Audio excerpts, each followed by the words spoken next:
देश भर में धूमधाम से चैत्र नवरात्र का पर्व मनाया जाता है, लेकिन देश के ही अलग अलग हिस्सों में इस नवरात्र को अलग अलग परंपराओं के तहत मनाए जाने का जो रिवाज है वो देखा जाता है। हमारे साथ बातचीत के लिए धर्माचार्य पंडित संजय उपाध्याय जी काशी से जुड़े, हम उनसे बात करेंगे। गुरुजी, बिहार की बात कर लें, बंगाल की बात कर लें या हमारे उत्तर प्रदेश की बात कर लें, नवरात्र को अलग अलग परंपराओं के तहत मनाया जाता है, क्या कुछ विधान है? देखिए, यहाँ पर हर जगह जैसे कहा जाता है, हर 4 कोस पर पानी और वाणी में अंतर। हर 4 कोस पर पानी में अंतर हो जाता है और वाणी में अंतर हो जाता है।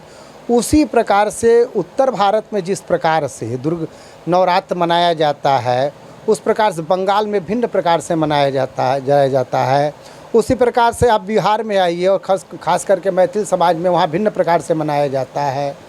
आप क्या कहते हैं, महाराष्ट्र में आइए तो महाराष्ट्र में और गुजरात में एक भिन्न प्रकार से मनाया जाता है। देखिए, सब जगह की भिन्नता है। कहीं गरबा नृत्य के द्वारा मनाया जाता है तो सब जगह एक महाराष्ट्र में, गुजरात की भी भिन्नता अपनी अलग है।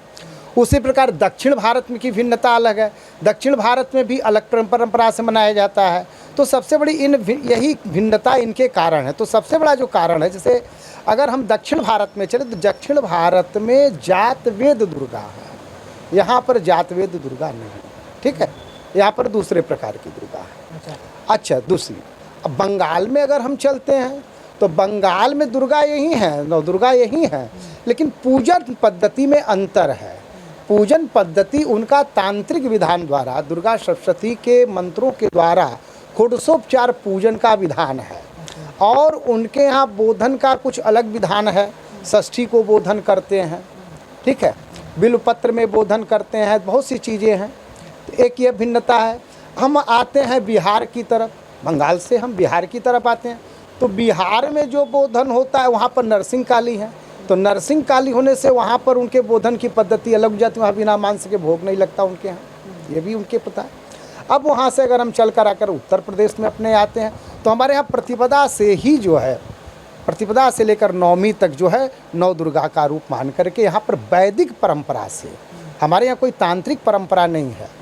हमारे यहाँ काशी में वैदिक परंपरा के द्वारा जो है यह जो है पूजन किया जाता है। अच्छा, बंगाल और बिहार में जो पूजन पद्धति है उसमें मांस जो है भोग के रूप में भी शामिल किया जाता है, इसका क्या? देखिए, अब मांस जो है तो मैथिल समाज में, बिहार में तो अपना उनके यहाँ को ही, वहाँ हमने कहा कि वहाँ नरसिंह काली की पूजा होती है।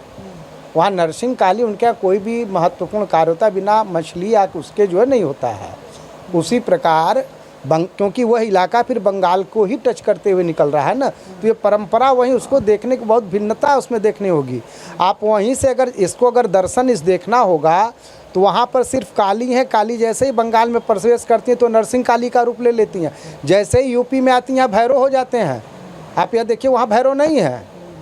तो इन तमाम विधाओं को लेकर के उन आचार्य गणों की वह परंपराओं के द्वारा पूजन पद्धतियाँ सब जगह भिन्न भिन्न और अलग अलग है। एक अंतिम सवाल, वहाँ पर विशेष तौर पर 3 से 4 दिन का विशेष महत्व है? हाँ, वहाँ षष्ठी को बोधन होता है, इसलिए वहाँ 3 दिन का नवरात्र मनाया जाता है विशेष। वहाँ बंगाल में है और नहीं, ये आपके बिहार का और यूपी में जो ये 9 दिन का है और सब जगह 9 दिन का है। शुक्रिया बातचीत के लिए। तो ऐसे में देश में नवरात्र की तैयारी इस समय जोरों पर है और पूरे धूमधाम से इस बार चैत्र नवरात्र का पर्व मनाया जाएगा।